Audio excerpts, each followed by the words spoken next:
السلام عليكم ورحمة الله وبركاته. إن الحمد لله نحمده ونستعينه ونستغفره ونعوذ بالله من شرور أنفسنا ومن سيئات أعمالنا.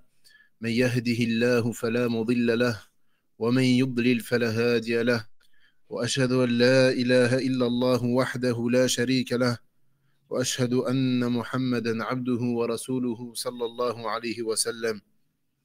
يا أيها الذين آمنوا اتقوا الله حق تقاته ولا تموتن إلا وأنتم مسلمون. يا أيها الناس اتقوا ربكم الذي خلقكم من نفس واحدة وخلق منها زوجها وبث منهما رجالا كثيرا ونساء، واتقوا الله الذي تساءلون به والأرحام إن الله كان عليكم رقيبا. يا أيها الذين آمنوا اتقوا الله وقولوا قولا سديدا يصلح لكم أعمالكم ويغفر لكم ذنوبكم، ومن يطع الله ورسوله فقد فاز فوزا عظيما. أما بعد، سبحانك لا علم لنا إلا ما علمتنا إنك أنت العليم الحكيم. اللهم علمنا ما ينفعنا وانفعنا بما علمتنا وزدنا علما يا رب العالمين. La recommandation envers les femmes est un aspect qui compte parmi la beauté et les vertus de cette noble législation qu'est la législation musulmane. Cette législation parfaite et complète est venue dans le but de servir les intérêts des êtres humains et de servir les intérêts de toutes leurs affaires, leur assurant ainsi bonté, réussite, bonheur dans tous les aspects de la vie, dans tous les aspects de leurs affaires ou bien dans tous les aspects de leurs états. Cette législation qu'Allah Azza wa Jal a fait descendre sur nous est basée sur la bienveillance, sur la miséricorde, sur la clémence, sur la bienfaisance, sur la solidarité, sur l'entraide dans le bien et la piété, et autres parmi les nobles fondements, comme les bons comportements ou bien les bonnes manières. Et c'est une législation qui, malgré ce que beaucoup de gens pensent par ignorance, n'appelle qu'à la beauté et au bien et à la bienfaisance, qui interdit le mal et la bassesse. Et en effet, cette législation qui est bénite n'a jamais appelé à quelque chose qu'une personne raisonnable souhaiterait qu'elle ne fasse pas. Ou bien elle n'a jamais appelé à un interdit ou à l'interdit de quelque chose qu'une personne sage regretterait d'interdire. C'est donc une législation qui est quoi? Qui est parfaite, qui est bienveillante, pleine de vertus. Et parler de la recommandation envers les femmes est une manière de mettre en valeur la beauté et la perfection de cette législation. Et surtout à une époque où les ennemis de l'islam tentent par tous les moyens, et surtout par le mensonge, de faire passer notre belle et noble religion pour une religion qui rabaisse et maltraite les femmes. Alors qu'au contraire, cette législation honore la femme, comme aucun peuple, comme aucune autre législation ne l'a honorée auparavant. Et ça, c'est une chose très importante. Ça, c'est une chose très importante que, plus particulièrement, les femmes doivent prendre conscience. C'est que l'islam et les lois islamiques ont honoré la femme comme personne ne l'a honorée. Et pour prouver cela, il n'y a qu'à regarder dans l'histoire. Celui qui regarde et qui examine l'histoire de la femme avant l'islam, qu'est-ce qu'il verra? Il verra une époque sombre. Il verra une époque marquée par l'injustice, une époque marquée par l'oppression, par la tyrannie et par le bafouement de ses droits. La femme, avant l'islam, était traitée comme une marchandise, achetée et vendue. Le traitement qui lui était réservé n'était qu'un enchaînement de quoi? D'humiliation, de dévalorisation, de violation de ses droits et d'atteinte à son honneur. Par exemple, les choses qui étaient la norme avant l'islam, c'était le fait de quoi? De détester les femmes, tout simplement. Comme Allah Azza wa Jal dit dans le Coran, وإذا بشر أحدهم بالأنثى ظل وجهه مسودا وهو كظيم يتوارى من القوم من سوء ما بشر به أيمسكه على هون أم يدسه في التراب. Il dit Allah subhanahu wa ta'ala dans ce verset, en parlant de ceux qui étaient là avant l'islam. Il dit, et lorsque on annonce à l'un d'entre eux une fille, son visage s'assombrit et une rage profonde l'envahit. Il se cache des gens à cause du malheur qu'on lui a annoncé. Doit-il la garder malgré la honte? Yani, est-ce qu'il doit garder cette fille-là qu'Allah Azza wa Jal lui a donnée? Est-ce qu'il doit la garder malgré la honte? Ou bien est-ce qu'il l'enfouira dans la terre? Combien est mauvais leur jugement? Et vous avez bien entendu ce que je viens de dire. La question qu'ils se posaient avant l'islam lorsqu'Allah Azza wa Jal leur faisait don d'une fille, c'était est-ce que je vais la garder malgré la honte que c'est, ou bien est-ce que je vais l'enfouir sous terre, dans la terre? Car la haine de la femme avant l'islam était telle que lorsqu'Allah Azza wa Jal faisait don d'une fille à l'un d'entre eux, il l'enterrait vivante. Il l'enterrait quoi? Il l'enterrait vivante. Et ça, c'était quand? Avant l'islam. Qala Jalla wa ala wa idha al-maw'udatu su'ilat bi ayyi dhanbin qutilat. Il dit Allah Azza wa Jal dans le Coran et qu'on demandera, yawm al-qiyamah, et qu'on demandera à la fillette enterrée vivante pour quel péché a-t-elle été tuée? Pour quel péché a-t-elle été tuée? Pour le simple fait que c'était une fille. Et certains, en raison de la grande haine qu'ils portaient envers la femme, ils creusaient un trou près de l'endroit où résidait leur femme. Et ils attendaient la naissance de l'enfant. Dès que l'enfant naissait, ils se précipitaient pour voir s'il s'agissait d'un garçon ou d'une fille. Si c'était une fille, ils la jetaient immédiatement dans le trou. Et ils la recouvraient de terre vivante. Et ça montre la haine extrême qu'ils avaient.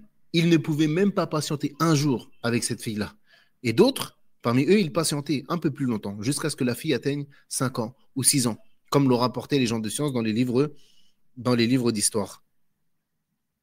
Et à ce moment-là, ils attendaient qu'elle atteigne 5 ans ou 6 ans. À ce moment-là, ils disaient à leur femme de la préparer, de préparer cette fille-là, cet enfant-là.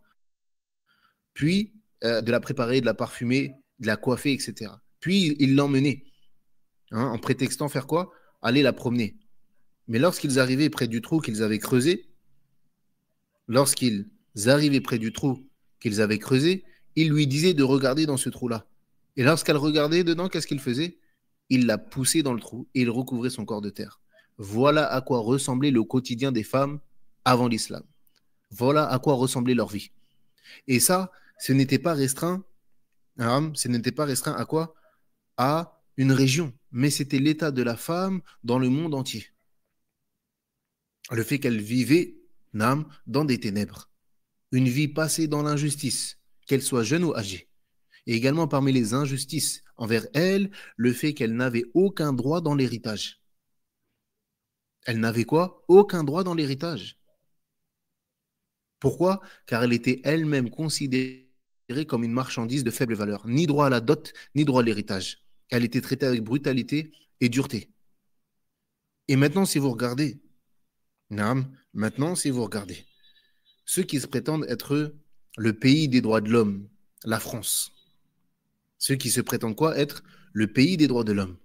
Est-ce que vous savez le droit à l'héritage a eu lieu quand? L'équité, ou bien plutôt ici la justice, l'égalité entre les filles et les garçons dans l'héritage. Vous savez c'était en quelle année? C'était en 1790, soit il y a à peu près 230 ans. Nous, l'islam est venu donner des droits à la femme dans l'héritage il y a presque 1500 ans. Et c'est eux qui ont donné ce droit-là à la femme il y a 200 ans qui viennent nous donner des leçons. Pareil, bien que le vote ne soit pas autorisé en islam, quand est-ce qu'ils ont autorisé à la femme de voter? En 1949. Ça fait même pas 100 ans. Ça fait même pas 100 ans qu'ils ont autorisé à la femme de voter. Ici, on ne rentre pas dans la question de est-ce que c'est halal de voter ou pas. Là n'est pas du tout le sujet. Mais regardez les droits qu'ils ont donnés à la femme de voter dans leur pays, c'était en 1949. Et après, ils viennent essayer de nous donner des leçons dans le comportement à avoir vis-à-vis de la femme, alors que vous êtes les premiers à ne lui avoir rien donné. Nous leur avons donné des droits, l'islam leur a donné des droits bien avant vous. Et on ne parle pas ici d'une centaine d'années. Plus d'un siècle avant vous. Presque 2 siècles. Plus d'un siècle et demi. Enfin, plus d'un siècle. Non, plus d'un siècle avant vous, l'islam a donné des droits à la femme. Le droit à l'héritage. Le droit à la dot lorsqu'elle est mariée. Le fait que le divorce, il est compté. At-talaq marratan. Le divorce, il est de deux. Et ensuite, si tu la redivorces, khalas, tu ne peux plus la reprendre. Pourquoi? Parce qu'également, avant l'avènement de l'islam, les hommes, ils jouaient dans le mariage. Ils la prenaient, ils la divorcent, il la reprend, il la divorce, et il fait que faire ça. L'islam est venu mettre un had, est venu mettre une limite à cela. Allah Azza wa Jalla, il a envoyé Mohammed sallallahu alayhi wa sallam avec cette législation qui est bénie et parfaite. Cette législation qui a sorti l'état de la femme des ténèbres vers la lumière, qui a donné à chacun ses droits, grand, petit, jeune, âgé, homme, femme, libre, esclave, même vis-à-vis des esclaves, cette législation nous a donné des choses, a donné des droits à l'esclave sur qui? Sur celui qui le possède. Donc l'islam, il a donné l'entièreté de ses droits à la femme, qu'elle soit une mère, qu'elle soit une fille, qu'elle soit une sœur, qu'elle soit une tante paternelle ou qu'elle soit une tante maternelle. Et ça, c'est très important pour la femme de comprendre ces choses-là. Parce que les koufars, ils passent par ces portes-là. Pourquoi? Pour leur mettre des choubouhettes. Pour leur mettre des choubouhettes, comme quoi l'islam sera injuste envers elle. Taïb, regardez ce que l'islam a accordé à la femme. Et je vais vous donner un exemple. C'est que, mathalan, les koufars, ils se servent de quoi? Et malheureusement, même ces pensées, elles sont arrivées dans l'islam. Ils vont te dire, oui, mais pourquoi la femme, elle n'a pas le même droit à l'héritage que l'homme? Pourquoi la femme, elle hérite pas comme l'homme, il hérite? C'est très simple. Puisqu'en islam, la femme, elle est toujours sous la tutelle, elle est toujours censée être sous la tutelle de quelqu'un. Donc, de base, il se peut que même elle, en prenant cette petite part, la finalité, c'est elle a eu plus que cet homme-là, puisque l'homme, il va hériter d'une chose. Taïb, son héritage, il sert à quoi? À subvenir aux besoins de sa famille, à dépenser pour sa femme et à s'occuper de ses parents. La femme, l'argent qu'elle touche, il est pour qui? Il est que pour elle. C'est que pour elle. Donc, il se peut que celui qui a hérité 5 000 euros, au final, 2 mois après, il n'a plus rien.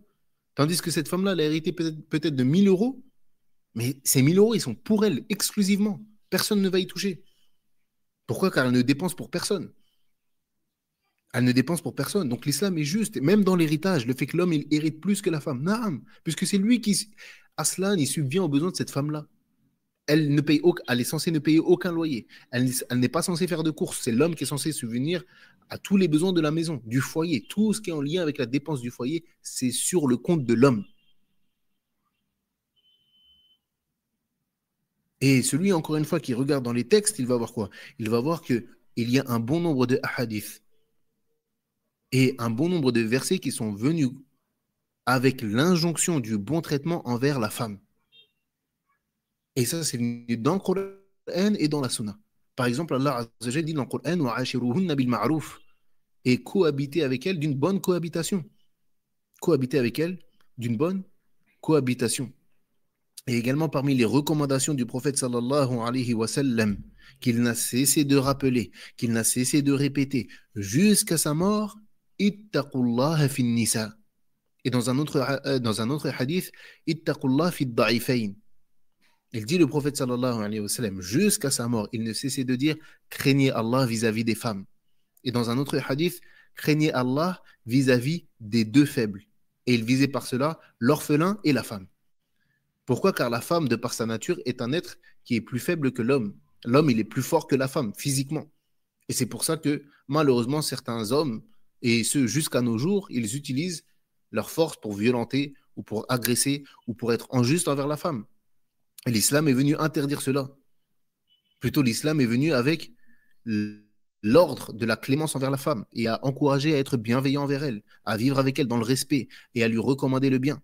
Et l'islam, il a mis en garde contre l'oppression de la femme, contre les abus envers elle, qu'il s'agisse de son corps, de son honneur, de sa richesse ou bien de ses droits en général. Et celui qui médite et réfléchit profondément sur les textes de la législation islamique en étudiant comme il se doit les preuves du Coran et de la Sunna concernant la recommandation envers la femme et ses droits et la manière dont elle doit être traitée, alors il trouvera de nombreux versets et hadiths qui vont dans ce sens-là.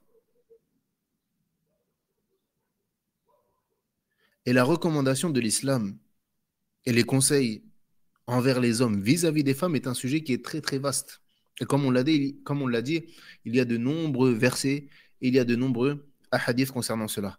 Donc aujourd'hui, ce qu'on va faire, Inch'Allah Ta'ala, c'est qu'on va se contenter de citer ce qu'a mentionné l'imam al-Nawawi rahimahullah ta'ala dans Riyad al-Salihin.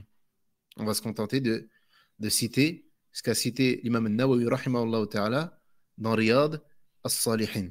Et il a commencé en citant le verset où Allah Azza wa Jalla dit wa'ashiruhunna bil ma'ruf, et cohabiter avec elles d'une bonne cohabitation.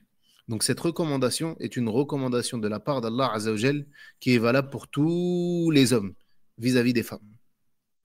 Que tu cohabites avec elles d'une bonne manière, que ce soit dans la parole, yani que tu aies des paroles bonnes, que tu aies des bonnes paroles envers elles, des paroles douces, et également dans les actes, par un traitement respectueux, bienveillant, dépourvu de grossièreté, dépourvu de dureté, dépourvu de violence ou de sévérité. Et il dit ici wa'ashiruhunna bil ma'ruf. Le ma'ruf, le bien ici, c'est dans chaque chose. Dans chaque chose. Et ça dépend, et là encore une fois, ça montre la beauté de la religion islamique, c'est que ce bien-là, premièrement, il s'agit de la dépense vis-à-vis de la femme, et il diffère en fonction du niveau de cette femme-là. Il y a une femme, par exemple, qui provient d'une famille riche, l'islam demande à l'homme de quoi? De dépenser pour elle en fonction du niveau de cette femme-là. Une femme qui a habité dans un palais toute sa vie, qui vient d'une famille royale ou quoi, ou qu'est-ce. L'homme qui vient la chercher, en islam, il ne peut pas aller la faire habiter dans un endroit très très très populaire où il n'y a pas d'électricité, parce que c'est pas de son niveau, ce n'est pas ce qu'elle a connu. En fonction, bien évidemment, de la capacité de l'homme. Il y a un juste milieu, il y a un équilibre entre les deux. Et d'un côté, l'homme, il doit regarder l'habitude de cette femme-là, de quelle famille elle vient, de quel milieu social elle vient, mais également la femme, elle doit prendre en compte la capacité du mari. Car Allah Azza wa Jalla dit لينفق ذو سعة من سعته ومن قدر عليه رزقه فلينفق مما آتاه الله لا يكلف الله نفسا إلا وسعها. Il dit Allah subhanahu wa ta'ala que celui qui a de la largesse dans ses biens, qu'il dépense avec largesse. Quant à celui qui est restreint, alors qu'il dépense de ce qu'Allah lui a donné. Qu'il dépense de ce qu'Allah lui a donné. Donc la bonne cohabitation, ici, elle dépend et de la capacité de l'homme en ce qui concerne ses biens, et elle dépend aussi de la situation de la femme. Si c'est une femme qui est de base riche, qui vient d'une famille riche ou non. Elle dépend également aussi de l'époque. Elle dépend également aussi de l'époque qui est à prendre en compte. En tout cas, ce qui est demandé à l'homme, c'est de faire preuve de bonne cohabitation. ثم أورد الإمام النووي رحمه الله تعالى قول الله تعالى ولن تستطيعوا أن تعدلوا بين النساء ولو حرصتم فلا تميلوا كل الميل فتذروها كالمعلقة. Il dit subhanahu wa ta'ala, vous ne pourrez jamais être équitable entre vos femmes. Et encore une fois, ici, dans ce verset, on va trouver une recommandation vis-à-vis des femmes. Une recommandation pour les hommes vis-à-vis des femmes. Il dit Allah subhanahu wa ta'ala, vous ne pourrez jamais être équitable entre vos femmes, même si vous en êtes soucieux. Ne vous penchez pas tout à fait, ou bien ne tendez pas vers l'une d'entre elles, au point de laisser l'autre comme si elle était en quoi? En suspens. Donc ça, c'est une recommandation exclusive à l'homme qui a plusieurs épouses. Dans le cas où il est polygame, il se doit d'être équitable et non injuste. Et c'est ce qu'Allah Azza wa Jal, il dit فَلَا تَمِيلُوا كُلَّ الْمَيْلِ, ne penche pas vers l'une d'entre elles de manière totale. De telle sorte à ce que tu laisses l'autre en quoi? En suspens. C'est-à-dire qu'elle n'a pas de stabilité. Elle ne trouve ni repos ni bonheur à cause de quoi? À cause de l'injustice et du manque d'équité de son époux entre les épouses. Elle est en suspens. elle est ni une femme divorcée qui va aller chercher un autre mari pour qu'il la traite avec justice, ni une femme qui bénéficie du traitement réservé à la femme qui est mariée, puisque son mari est quoi? Est injuste. Donc elle est suspendue entre quoi? Entre le mariage et le divorce. Et ça constitue une injustice envers la femme. Et l'islam a interdit et a mis en garde contre cela. Donc, une des recommandations de notre législation vis-à-vis des femmes et de nos interactions avec elles, c'est que ces interactions soient basées sur quoi? Sur la justice. Et c'est pour ça qu'Allah Azzawajal, il a terminé ce verset-là en disant وَإِن تُصْلِحُوا وَتَتَّقُوا فَإِنَّ اللَّهَ كَانَ غَفُورًا رَحِيمًا. Mais si vous vous réconciliez et vous êtes pieux, alors Allah sera pardonneur et miséricordieux. Donc Allah Azzawajal, il a clôturé ce verset-là par la miséricorde. Ce qui est une preuve que celui qui fait preuve de justice, de bonté envers ses épouses, alors cela sera une cause de miséricorde et de pardon de la part d'Allah Azzawajal envers lui. Et ça également, c'est une chose qu'il est important de mentionner, c'est que oui, certes, parce que lorsqu'on parle de polygamie, malheureusement, l'affaire est toujours abordée d'un seul côté. Dans le sens où oui, l'homme, il a le droit de prendre plusieurs épouses. Non, c'est la vérité. Et nous, on ne s'en cache pas, on n'a pas honte de cela. On n'a pas honte que dans notre législation, Allah Azzawajal, de par sa justice et de par sa science parfaite et complète, il a légiféré que le fait que l'homme ait le droit d'avoir plusieurs épouses et non la femme.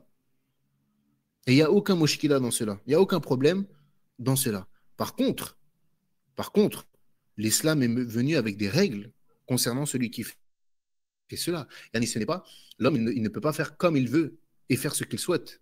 Il y a des règles bien précises. Il y a des règles quoi? Bien précises. Notamment le fait qu'il soit équitable entre elles. Qu'il soit quoi? Qu'il soit équitable entre elles. Et d'ailleurs, celui qui n'est pas équitable entre elles, Allah il est venu avec un très lourd châtiment Yawm al-Qiyamah. Comme c'est venu dans le hadith, le prophète sallallahu alayhi wa sallam a dit Man kana lahu zawjatan wa la ya'dil baynahuma fayati yawm al-Qiyamah wa shiqquhu ma'il. Il dit le prophète sallallahu alayhi wa sallam celui qui possède deux épouses ou plus et qui n'est pas équitable entre elles, alors il viendra le jour de la résurrection avec un côté penché. Et dites-vous une chose, il va venir devant tout le monde. Ça veut dire que ce jour-là, il sera humilié devant toute la création. Et toute la création va voir que c'était un homme injuste entre ses épouses. Et ça fait partie des durs châtiments. Devant tout le monde. Devant tout le monde. Naam. Donc ça, c'est une chose importante. Et les frères, ils ont besoin également d'être conseillés vis-à-vis de cela. Parce que malheureusement, beaucoup de frères, ils s'empressent dans ce genre de choses-là. Et à la fin, ils font d'une manière qui n'est pas bonne. Oui, Allah Azzawajal t'a donné ce droit-là. Il n'y a pas de problème. Il n'y a pas de souci. Mais, par exemple, tu trouves des frères. Et moi, je vous dis très honnêtement, les frères qui sont en France, qui sont en train de lutter pour préparer leur hijra, qui parlent de polygamie, les frères, soyez concentrés, s'il vous plaît. Concentrez-vous. T'arrives même pas, t'as pas encore eu la capacité de sauver ton premier foyer, tu veux t'en rajouter un deuxième. Est-ce que cette femme, elle n'est pas en droit que tu la mettes dans une terre d'islam avec ses enfants? Il y a des priorités dans la vie. Il y a des priorités dans la vie. Tu es en France. Tu n'arrives même pas à mettre de côté pour le moment et à partir, à mettre ta femme à l'abri dans une terre où elle est à l'aise, dans une terre où elle pourra vivre sa religion, elle pourra porter son niqab ou son djilbab tranquillement sans que personne vienne l'insulter ou vienne l'importuner. Tu n'as pas encore réussi à mettre tes enfants dans une terre d'islam où ils vont pouvoir apprendre leur religion et qu'on ne leur apprenne pas le koufr comme ça se fait en France, et tu penses déjà à aller chercher une deuxième ou une troisième ou une quatrième ou je ne sais quoi. Là, il y a un ordre. Cette femme-là, elle a un haq aussi sur toi. Elle a un droit également sur toi. Donc les frères, parfois, ils sont beaucoup trop pressés. Et ils voient que oui, mais on a le droit. Non, tu as le droit. Et je ne suis pas en train de te dire que c'est interdit pour toi de faire de cette manière-là. Mais tu dois faire les choses dans l'ordre et correctement.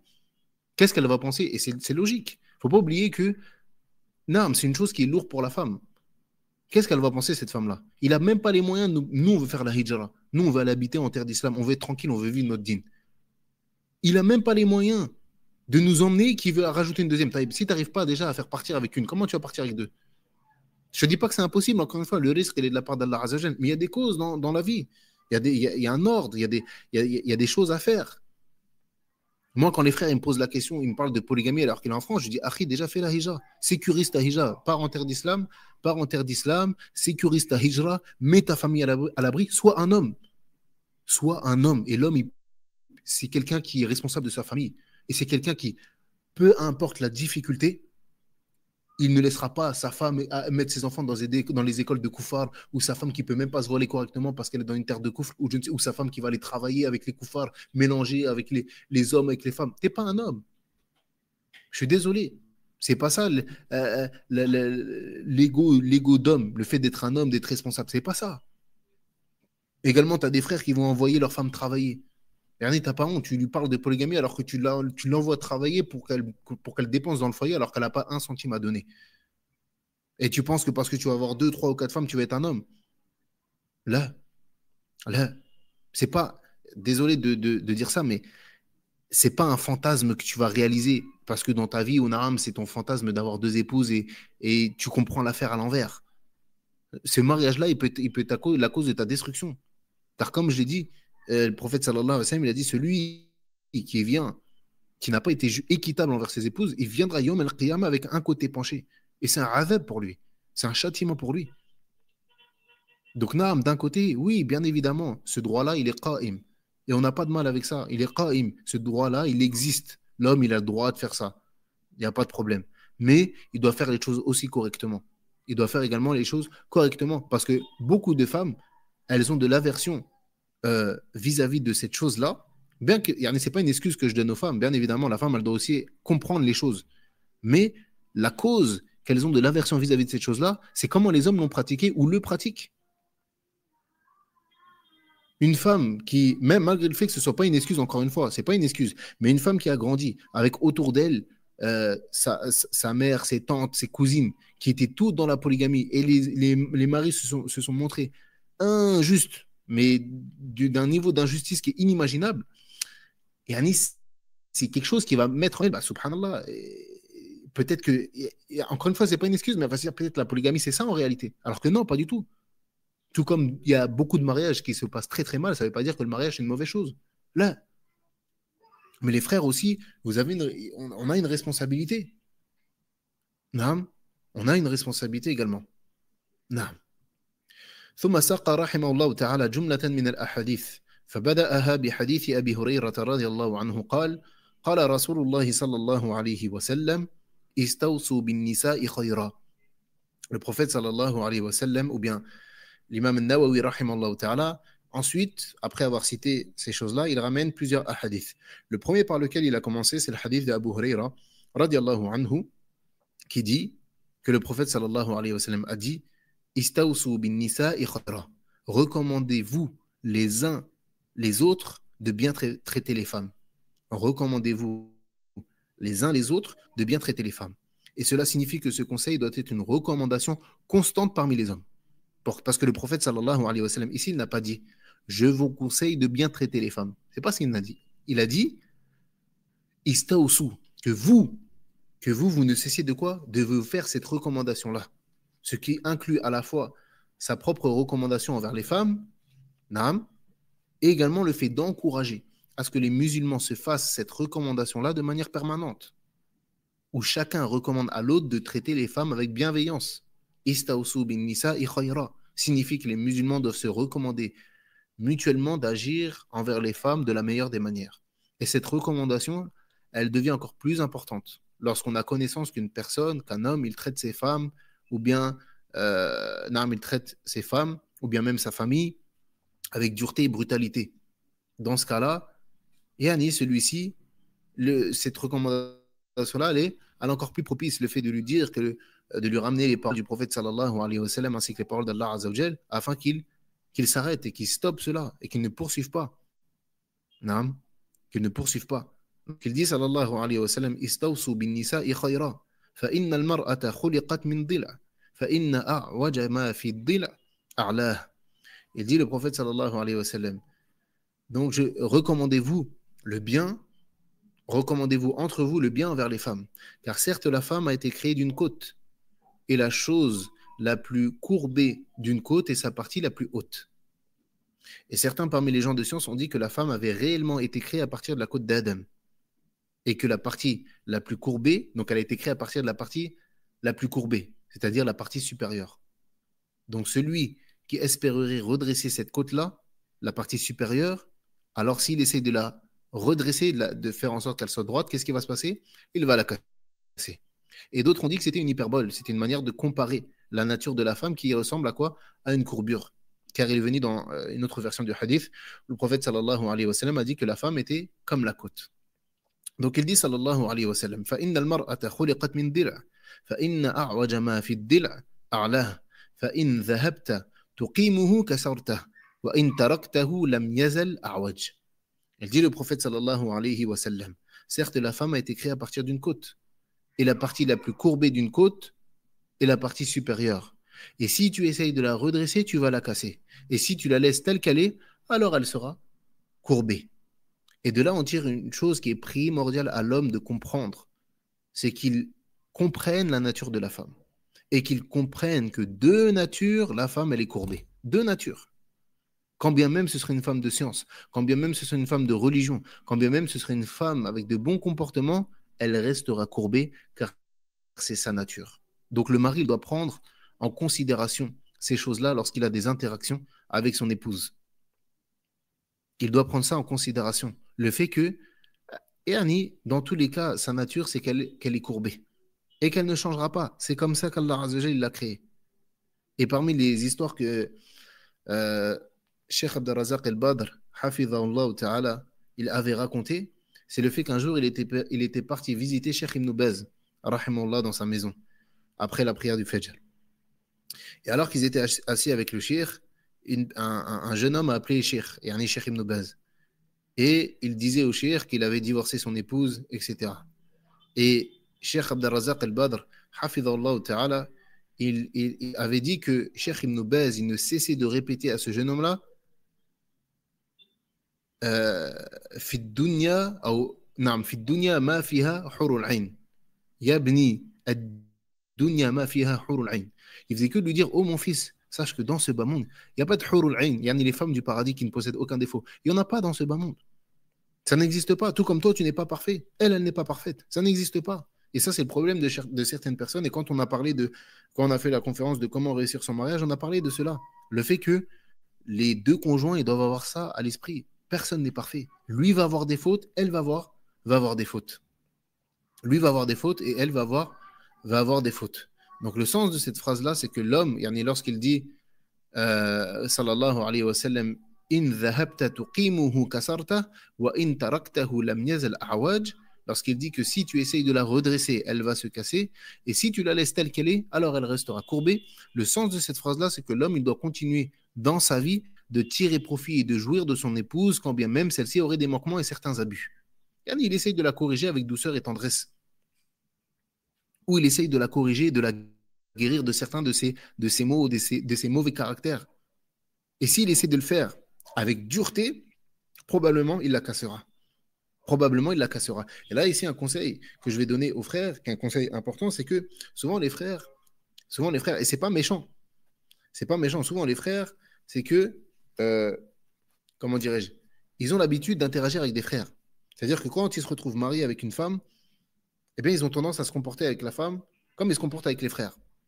Il y a un entre frères, souvent, il y a un même si on veut faire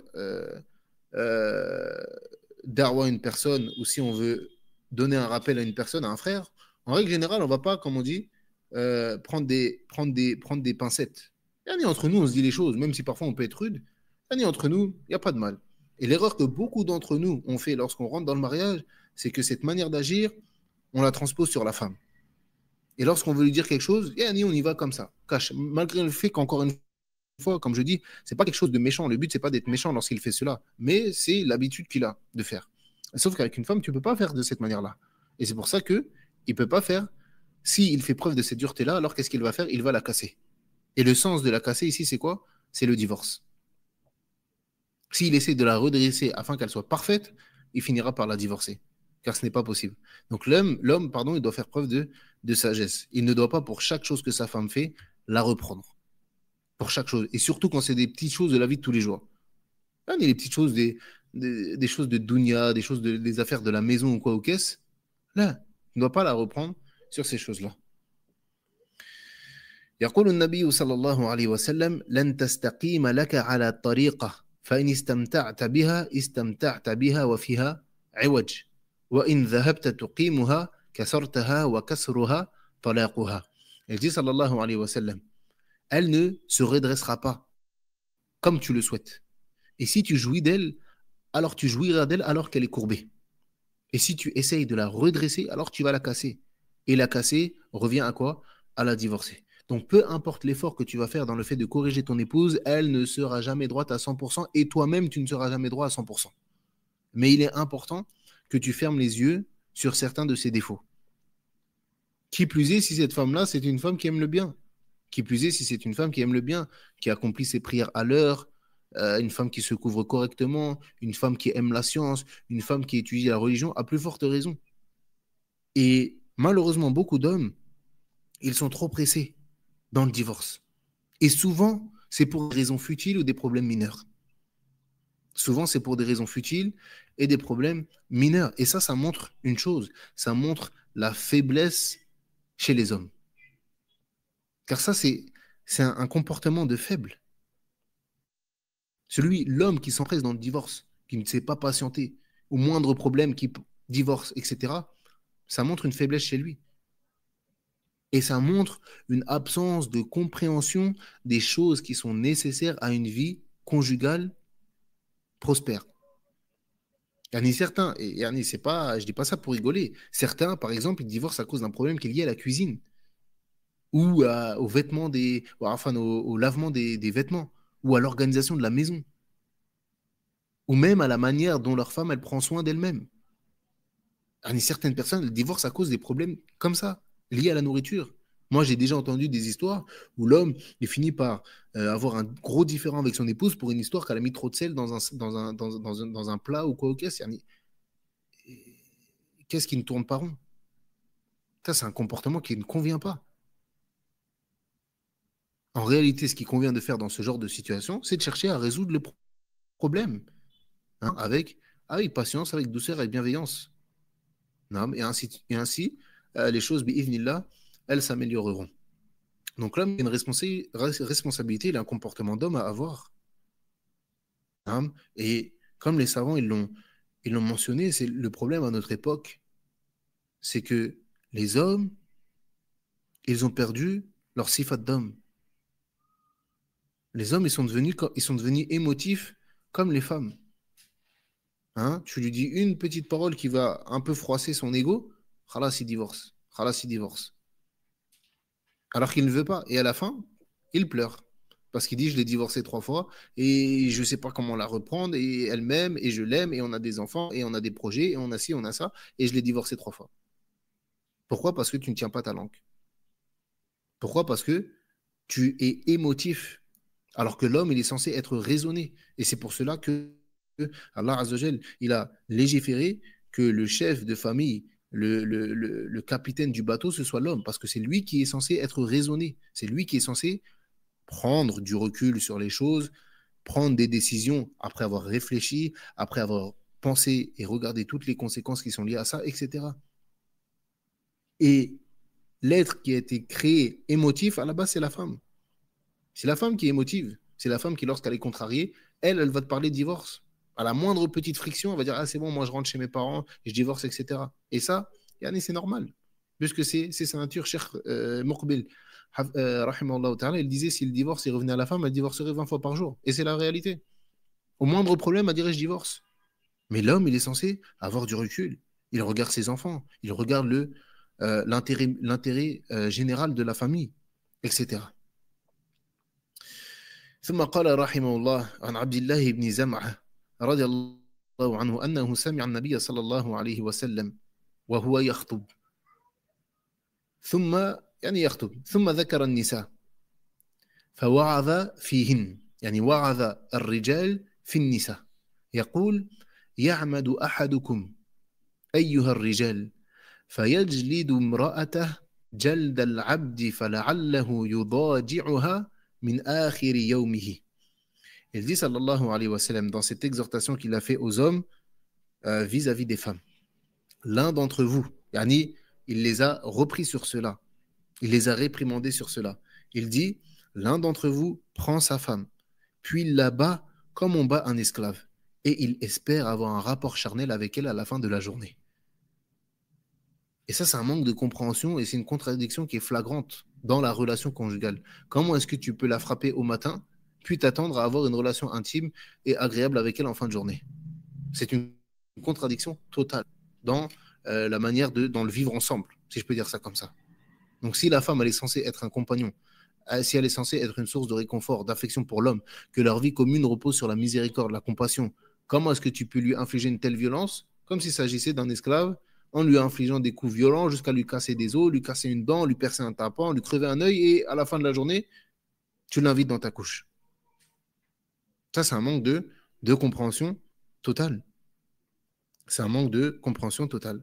ثم أورد رحمه الله تعالى حديث أبي هريرة رضي الله عنه قال رسول الله صلى الله عليه وسلم لا يفرق مؤمن مؤمنة إن كره منها خلقا رضي منها آخر أو قال غيره.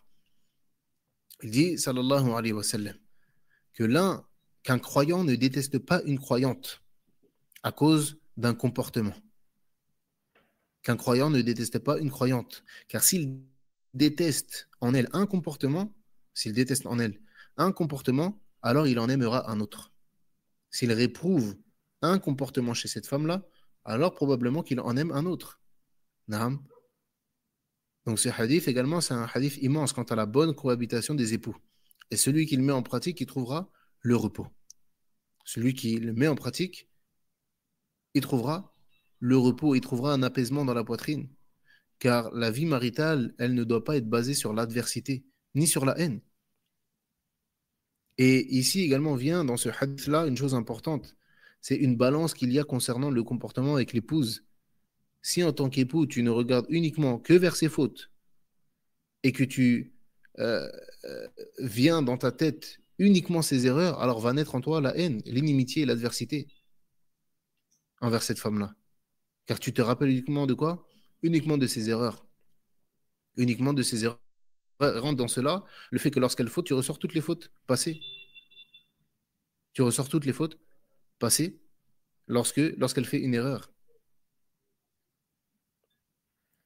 Alors qu'à l'inverse, si l'homme il prend l'habitude de se rappeler des bonnes choses que ses épouses ou son épouse fait ou a fait, alors cela va être une cause pour effacer cette inimitié, cette haine qui peut surgir dans le cœur de cet homme-là. Et également, il faut être conscient d'une chose qui est très importante, c'est que le diable dans cela, il a sa part. Le diable dans cela, il a sa part, car le diable, il ne cesse de rappeler aux époux leurs erreurs. Il ne cesse de faire cela. Il vient, et lorsque cette femme-là, elle fait une erreur vis-à-vis de cet homme-là, qu'est-ce qu'il te dit, le diable? Il te dit, regarde ce qu'elle fait. Et regarde la dernière fois, elle a fait ça. Et regarde comment elle te parle. Regarde, elle ne te respecte pas. Qu'est-ce qu'il fait, Annie? Pour parler clairement, il te chauffe. Il vient dans ton oreille, il te chauffe. Il te dit, oh, mais regarde, elle te prend pour qui? Mais toi, tu es un homme, tu ne vas pas te laisser parler comme ça. Hein? Toi, tu es un vrai homme, tu es un bonhomme. C'est pas une femme qui va te parler comme ça, etc., etc. Comme ça. Donc, si en tant qu'époux, tu n'arrives pas à prendre du recul sur ces choses-là, tu n'arrives pas à avoir du recul sur ces choses-là et tu te rappelles uniquement des erreurs de cette épouse-là, alors tu vas la détester. ويقول الله تعالى إن كرهتموهن فعسى أن تكرهوا شيئا ويجعل الله فيه خيرا كثيرا. Il dit subhanahu wa ta'ala, si vous avez de l'aversion envers elles, et envers les femmes durant la vie commune, il se peut que vous ayez de l'aversion pour une chose où Allah a déposé un grand bien. Si vous avez de l'aversion envers elles durant la vie commune, il se peut que vous ayez de l'aversion pour une chose où Allah a déposé un grand bien. ويقول الشيخ السعدي رحمه الله تعالى dans le tafsir de ce verset-là, il dit: il vous incombe, ô vous les époux, de garder vos épouses, même si vous avez de l'aversion pour elles, car il y a dans cela un bien immense, car il y a dans cela l'obéissance envers l'ordre d'Allah et l'acceptation de la recommandation envers vous présente dans ce verset. Également, parmi le bien qui en découle, le djihad al-nafs, le fait de combattre son âme, dans le fait d'imposer à son âme quelque chose qu'il réprouve, combattre son âme à se parer des bons comportements, même dans ce cas de figure. Et peut-être, écoutez bien ce qu'il dit, rahimallahu ta'ala, et peut-être que par cette belle patience, Allah accordera un enfant vertueux qui sera profitable à ses deux parents dans ce bas monde et dans l'au-delà. Il y a cette femme qui peut-être a des défauts, qui peut-être tu as de l'aversion pour elle dans ton cœur.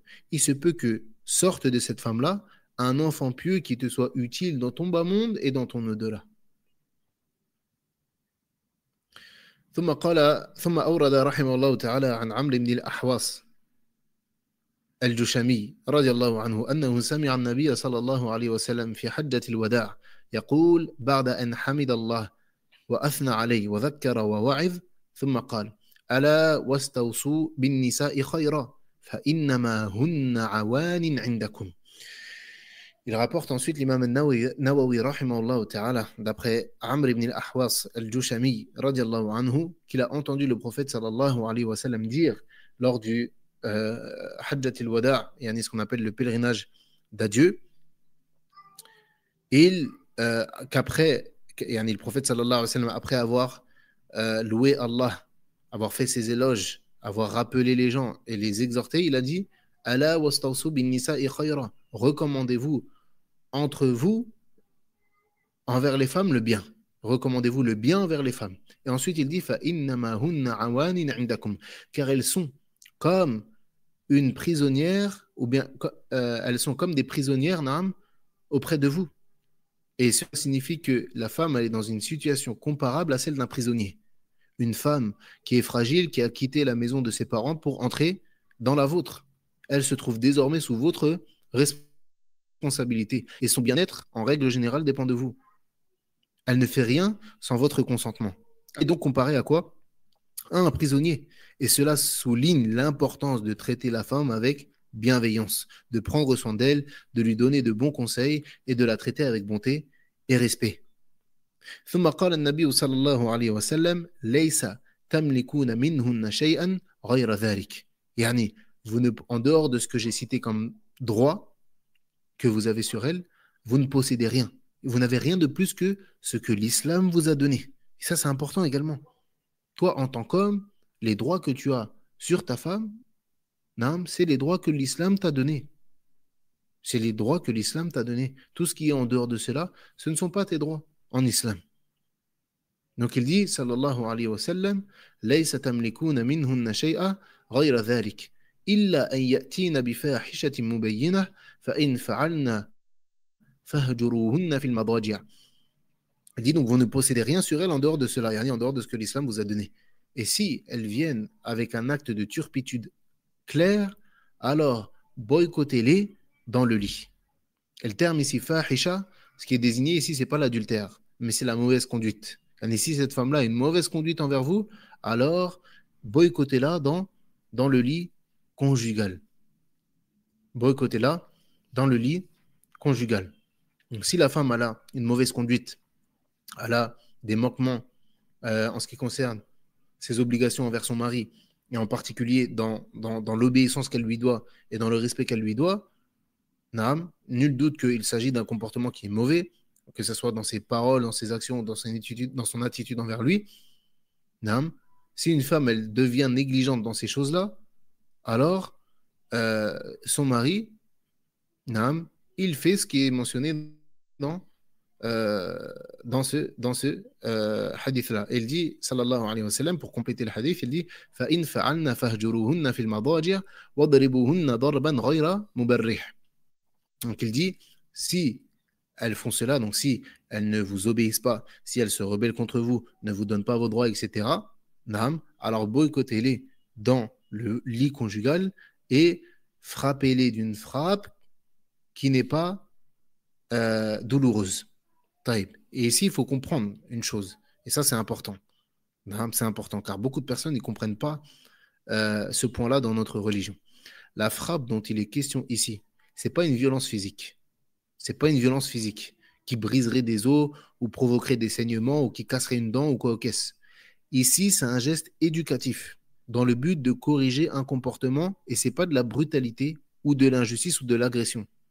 Yani, c'est comme si on donnait une tape sur la main d'un enfant lorsqu'il fait une bêtise. C'est exactement la même chose. Yani, l'homme Yani ça, c'est important qu'on comprenne cela, et les femmes plus particulièrement, euh, qu'elles comprennent ça, parce que les ennemis de l'islam également, ils se servent de ces choses-là. Et Yani, cette frappe-là, elle n'a pas le droit d'être violente, d'être blessante. Elle n'a pas le droit de faire mal.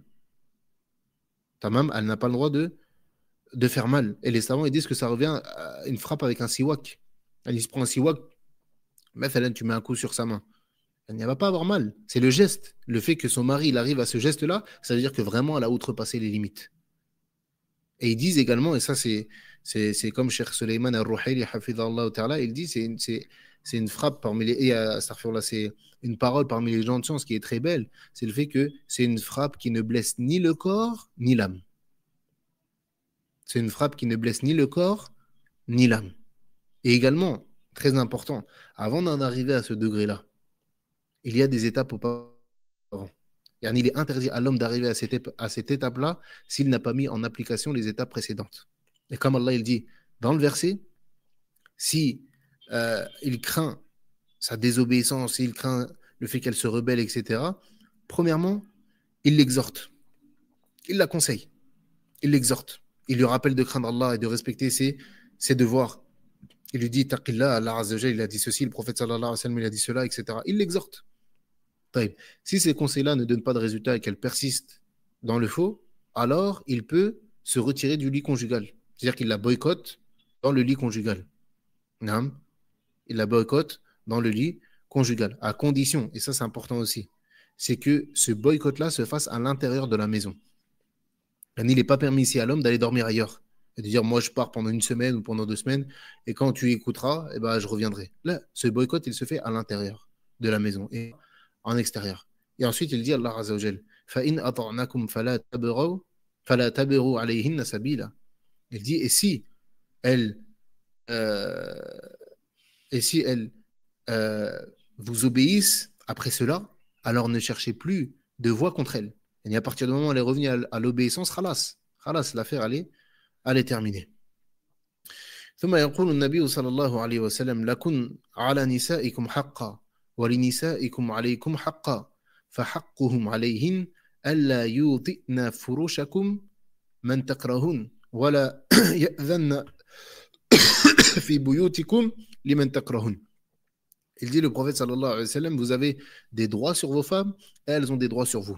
Et parmi vos droits sur elles, qu'elles ne fassent pas rentrer dans vos maisons celui que vous détestez ou celui que vous n'agréez pas. Celui que vous n'agréez pas. Cela signifie que la maison appartient au mari et qu'il a le droit de décider qui peut y entrer et qui ne peut pas y entrer. Et donc, s'il refuse l'entrée de certaines personnes, même si ce sont des personnes qui peuvent être proches, c'est son droit, c'est son haqq dans le fait de préserver son foyer. Par exemple, il peut savoir que telle femme, c'est une femme qui est perturbatrice, c'est une femme qui est une commère, qui rentre dans les affaires des familles et qui cause des conflits entre eux, qui va monter son épouse contre lui ou quoi, ou qu'est-ce. Donc, il a le droit d'interdire à cette femme-là de rentrer chez lui. Et également, il a le droit d'interdire à son épouse de parler avec cette femme-là ou de rentrer en contact avec cette femme-là. Ça rentre dans son droit. Si cela a une nuisance à l'harmonie familiale ou bien que ça déstabilise la paix du foyer, c'est totalement dans son droit et c'est sa responsabilité. Pourquoi ? Parce que sa responsabilité, c'est de protéger sa maison et ses proches de ceux qui pourraient nuire à leur bien-être, même s'il s'agit des membres de la famille ou d'amis proches, même s'il s'agit de membres de la famille ou d'amis qui sont proches.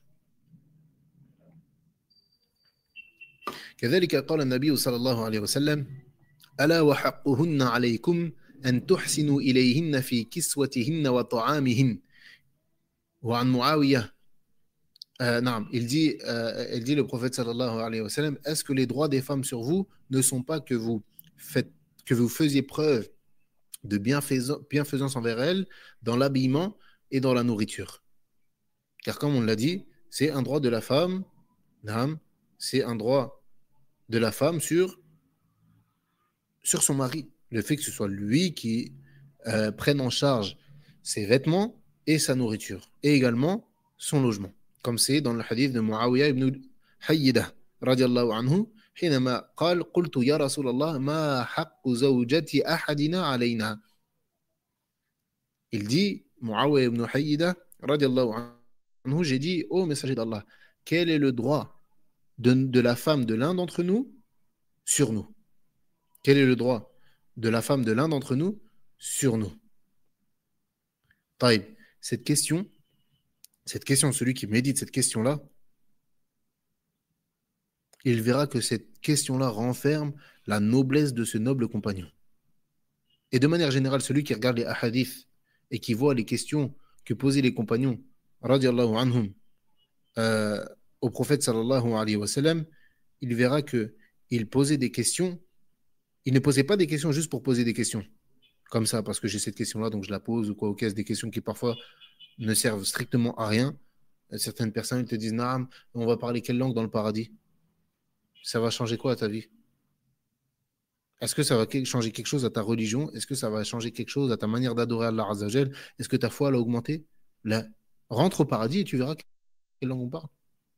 Tout simplement. Ouais, le chien des gens de la caverne, il était de quelle couleur? C'était quoi son prénom? Ça a changé quoi à ta vie? Ça sert à rien. Et plein de gens, ils posent plein de questions comme ça qui n'ont aucune utilité.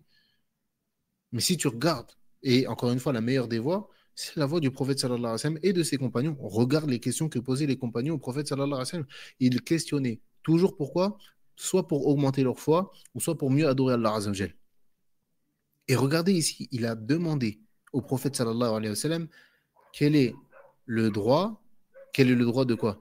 Quel est le droit de la femme de l'un d'entre nous sur nous? Et la plupart des gens, qu'est-ce qu'ils auraient posé comme question? Quel est mon droit sur mon épouse?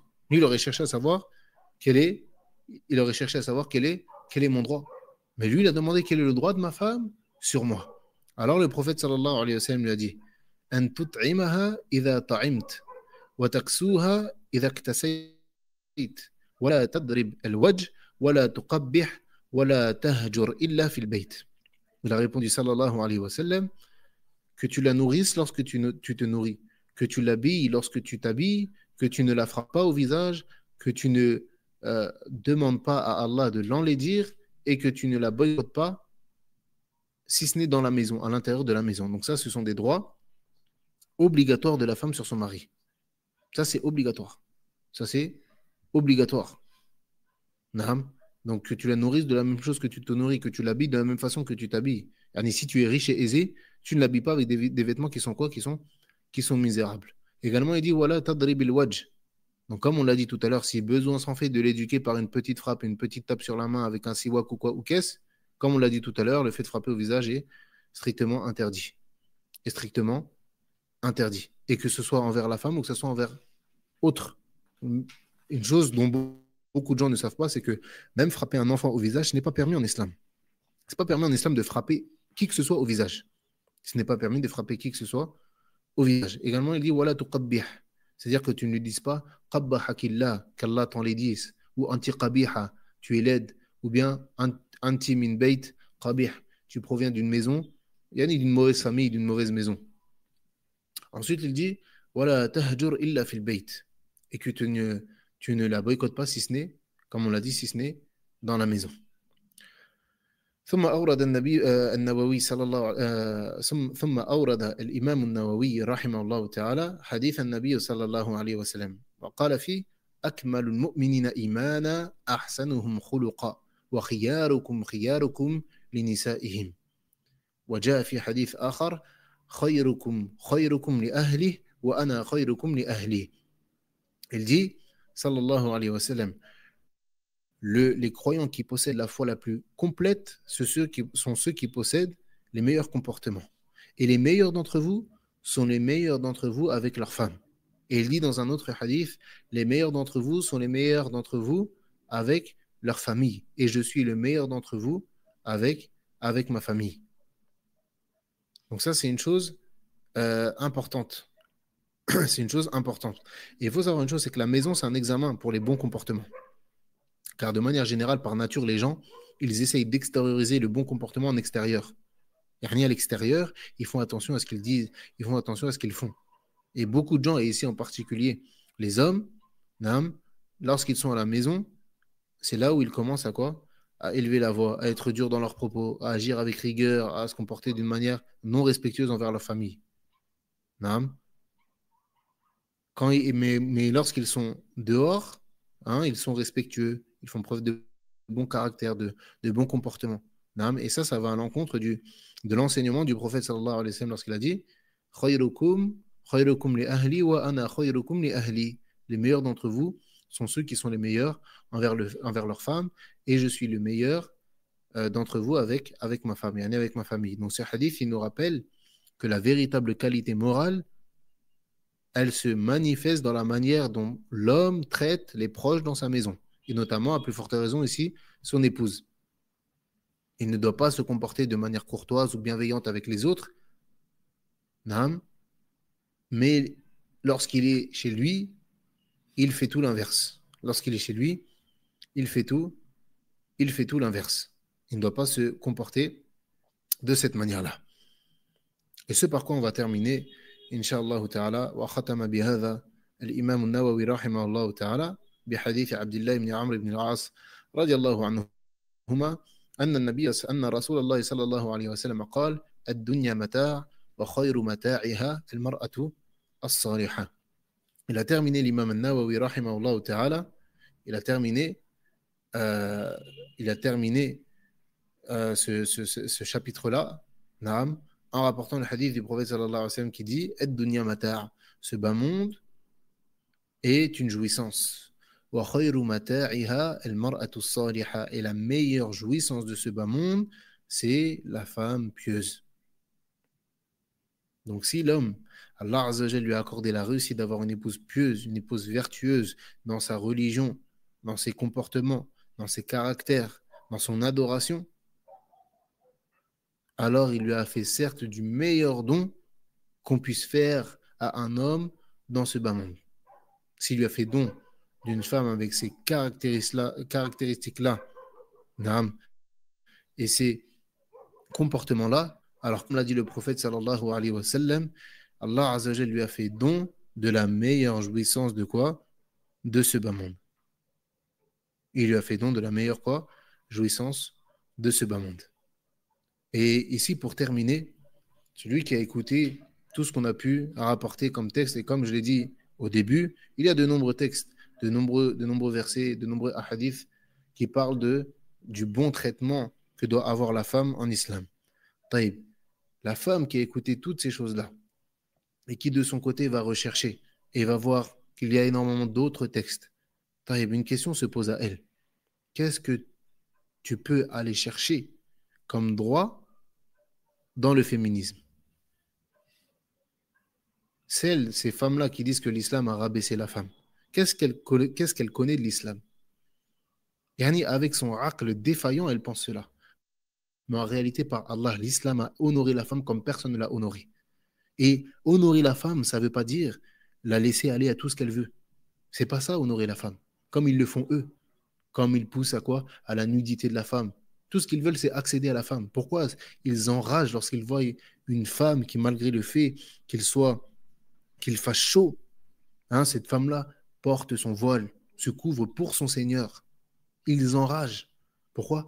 Car tout ce qu'ils rêvent de faire, c'est pour avoir cette femme-là. Car en réalité, ils sont jaloux. Eux, leurs femmes, c'est des morceaux de viande. Tout le monde regarde, elles se dénudent devant tout le monde. Et ils sont jaloux, eux, de ne pas avoir une femme qui se préserve, qui est pudique. Tout ce qu'ils veulent, par Allah, Wallahi al-Azim, ya akhawat, ils ne veulent pas votre bien. Par Allah, je prends Allah à témoin que tous ceux qui essayent de rentrer dans votre cerveau, qui essayent de vous faire croire que oui, l'islam rabaisse la femme, oui, mais regardez, la femme a d'obéir à son mari, et toutes ces choses-là, par Allah, ils ne veulent pas votre bien. Et si vous regardez bien, ils vous poussent à faire des choses, et à la fin, c'est vous qui avez tout perdu. Parce que tout ce qu'ils veulent, c'est détruire al-mujtama'. Ils veulent détruire la communauté. Et pour détruire une communauté, c'est ma'rouf. Même chez les koufars à l'époque, il faut détruire les femmes. Si on pervertit les femmes, on a perverti la communauté tout entière. Parce que la femme, c'est le pilier fondamental de la société. Comme les savants le disent, elle représente la moitié de la communauté et elle éduque l'autre moitié, yani les enfants.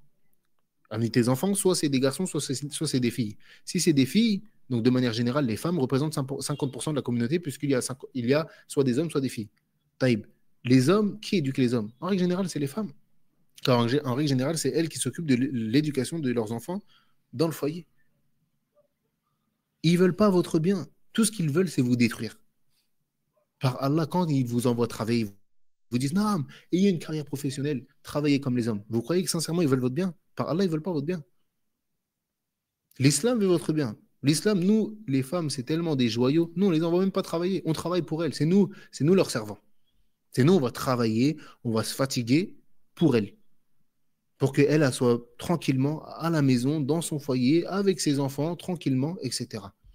Vous pensez que vous avez honoré la femme lorsque vous l'envoyez travailler, lorsque vous appelez à l'égalité entre l'homme et la femme. Vous pensez que c'est un honneur que vous faites à la femme. Par Allah, vous êtes injuste envers elle. Vous demandez à la femme de faire des choses pour lesquelles elle n'a pas été faite. Vous demandez à la femme d'aller faire des choses pour lesquelles elle n'a pas été créée pour les faire. Et vous voulez la faire travailler comme un homme. Là, nous, en islam, on ne fait pas travailler nos femmes. Je ne dis pas que la femme, elle n'a pas le droit de travailler, c'est pas ce que je veux dire. Mais l'homme, il n'impose pas à sa femme, Naam, va travailler parce qu'il y a besoin de payer des factures ou quoi qu'est-ce. Là, là, là, là, là. En islam, là, je ne parle pas en islam, je ne parle pas des gens ce qu'ils font. Je parle de l'islam. En islam, là, ça n'existe pas. Le 50-50 qui est aujourd'hui une question existentielle entre les couples ou pas. Celui qui veut se marier, il est obligé de passer par cette question-là. Comment tu vois la vision des dépenses 50, ça n'existe pas en islam. En islam, c'est 100, 0. Il n'y a pas de 50-50. 100 pour toi, 0 pour elle. C'est toi qui payes tout. Tout. Tout. Et son argent à elle, c'est son argent à elle. C'est pas le tien. Et ça, c'est ce que tu lui dois. C'est pas moi qui le dis, mais c'est ce que tu lui dois.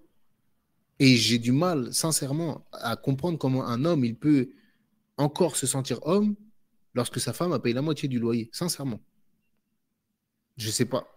J'arrive pas à comprendre. J'arrive pas à comprendre.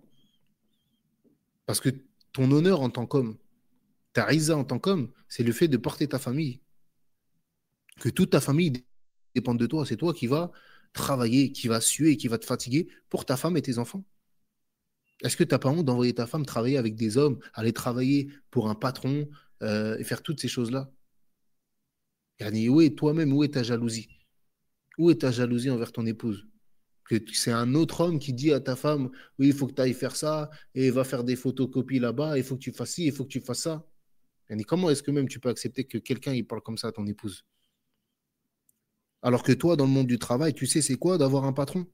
Et tu sais de quelle manière les patrons ils parlent. Ils parlent à leurs employés parfois. Ça veut dire que probablement que le patron de ta femme, il lui parle de cette manière-là. Et il n'hésite pas à lui parler mal, hein, à leur faire des blagues sexistes ou tout le temps parler de choses, Wallah al-Musta'an, hein, des petits copinages, des copains-copines, c'est mon ami sur les lieux de travail et toutes ces choses-là. Et Annie, on dirait que toi, tu n'es pas conscient de la réalité du monde du travail. Et c'est toi-même qui l'envoie là-bas parce que ah, monsieur, il veut pas trop se fatiguer, il risquerait d'avoir des cloques sur les mains, hein, il risquerait d'être un peu fatigué. Subhanallah. Allah al-Musta'an. ونكتفي بهذا إن شاء الله تعالى والله أعلم وصلى الله على نبينا محمد وعلى آله وصحبه أجمعين. طيب, on prend quelques questions, Inch'Allah.